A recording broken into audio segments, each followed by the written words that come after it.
But first, if it feels like the cost of housing is out of control, well, the data is backing you in.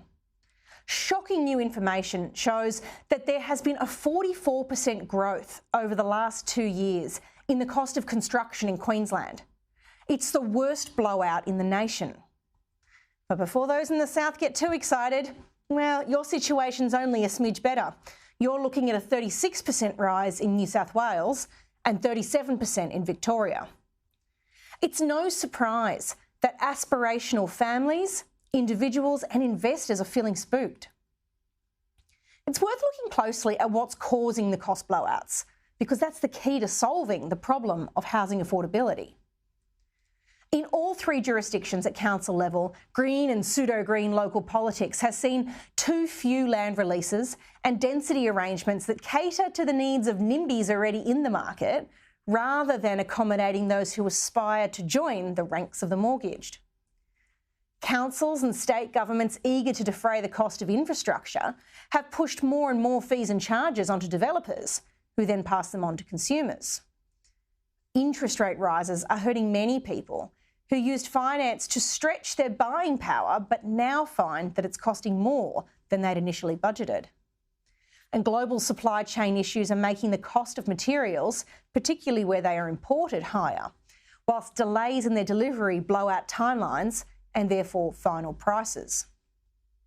And yet, there are matters directly within the reach of governments, state and federal, that could be done today to meaningfully reduce the cost of building a home. And the fact that neither federal nor state Labor are prepared to do them isn't just irritating, it makes me angry.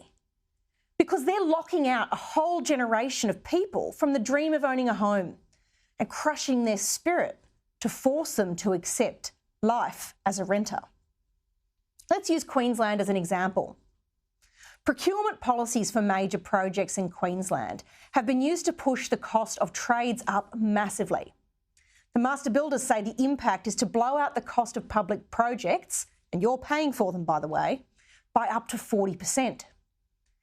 And while that's for big construction projects, the consequence is that all the trades want to work there, and small and medium-sized builders can't get trades for residential jobs.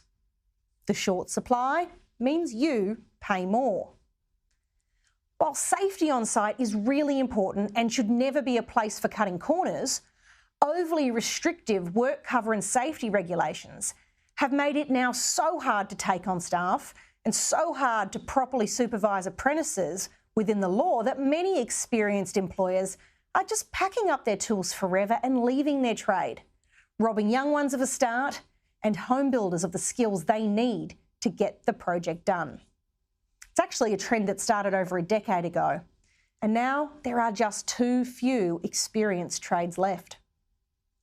Add to that complicated rules about whether someone is an employee or a contractor, nosy and dobbing unionists out to make life hard even for small and even sole practicing contractors and builders, and state government green tape that seems more interested in catching a person out than really helping keep waterways or anything else clean. It seems like not a day goes by without another Queensland builder going bust, and there's a reason for that. With costs 44% higher over 2 years, and it taking twice as long now to build a home than it did before the pandemic, they are stretched to the limit. It's never been harder to make a small or medium-sized construction business work in this state. And every time one of them goes bust, the remainder learn the lesson that margins are too slim and prices have to go up. There's less competition too. Again, driving prices up for you. This state, indeed this whole country, needs a massive wake-up call on just how hard it is for a little guy to do business right now. But clearing this regulatory mess is entirely within the power of state and federal governments. And it would make a long-term and a short-term difference to the cost of building a home. It is a total scandal that when the prescription for fixing the problem is so clear, there has been no real action. Short-term grants won't cut it. They're inflationary. More 70s-style industrial relations laws will only make things worse. And yet that's what Minister Tony Burke is pushing. And at a time when all of the matters I've mentioned, as well as action to make the manufacture of local goods more affordable by providing for reliable, affordable baseload energy, using resources we are blessed with in abundance. Instead, Queensland Labor are intent on putting in place new regulations that will make it even more complicated and more expensive to build. The new regulations that have been put forward by Queensland Labor are said to standardise and broaden the applicability of accessibility provisions and energy efficiency requirements for new homes. The changes include requiring that new homes be built so that they are more accessible to people with a disability, easier for them to navigate, and to require all homes to comply with higher Energy Star ratings. Now, these things are important, don't get me wrong. But why does it have to be forced on everyone? Why can't the market decide?